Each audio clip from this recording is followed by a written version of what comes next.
Kayang pagsabayin yung pag-aaral along with, pursuing your career or something na passionate ka. Hi guys! And welcome back to our channel. My name is Janae. Nai!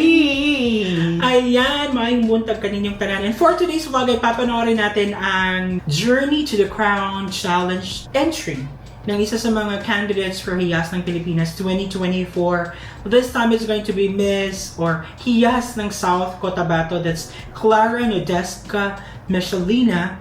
So, isa din to sa mga most watched or most viewed na entry with 109,000 views during the time na pinanood natin siya. So, for this video, for this challenge, they talk about themselves, introduce themselves, and showcase their talent, hobbies, and skills. So, isa rin to sa top 20 sa challenge na to. And without any further ado, partner, Without any further kuda. let's watch this. Wow!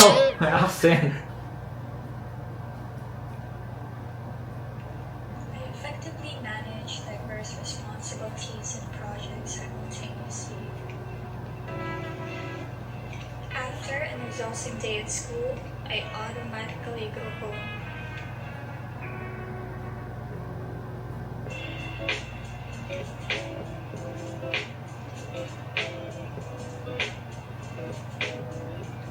I get into my comfy clothes and make sure to finish all my schoolworks first.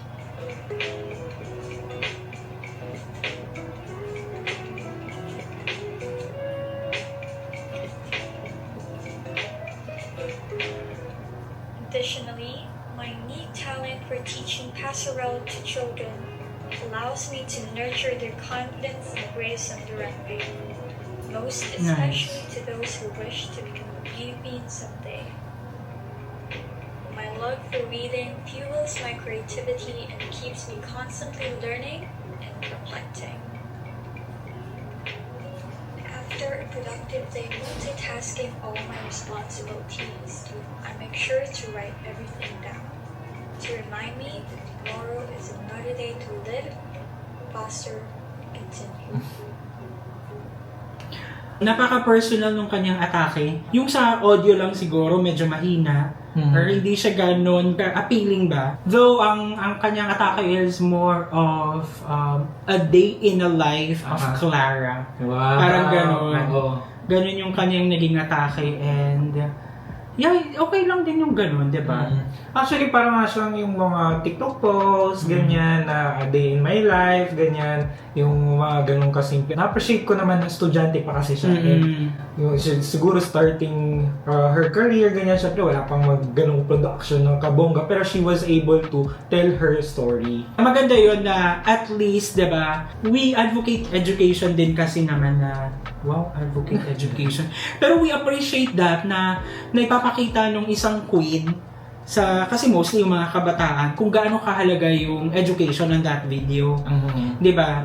Na kayang pagsabayin yung pag-aaral along with, pursuing your career or something na passionate ka. And at the same time, she's trying to empower the young ones.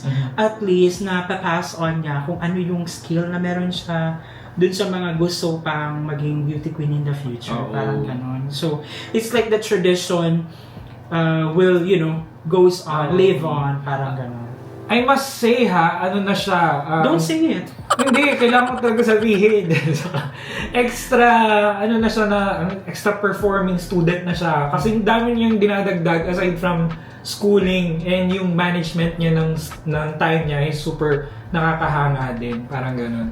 So, ayun na guys, and thank you so much at sinamahan niyo po sa nagdaang video and patuloy nating supportahan ang mga candidates for the upcoming Hiyas ng Pilipinas. And if you like this video, don't forget to give it a thumbs up. If bago kayo sa ating channel, don't forget to subscribe. Hit that notification bell para updated kayo sa ating mga next uploads. Ayan guys, thank you so much for watching our videos. We have a lot of videos done and we have a lot of videos coming. So keep watching us. See you in the next video. Bye!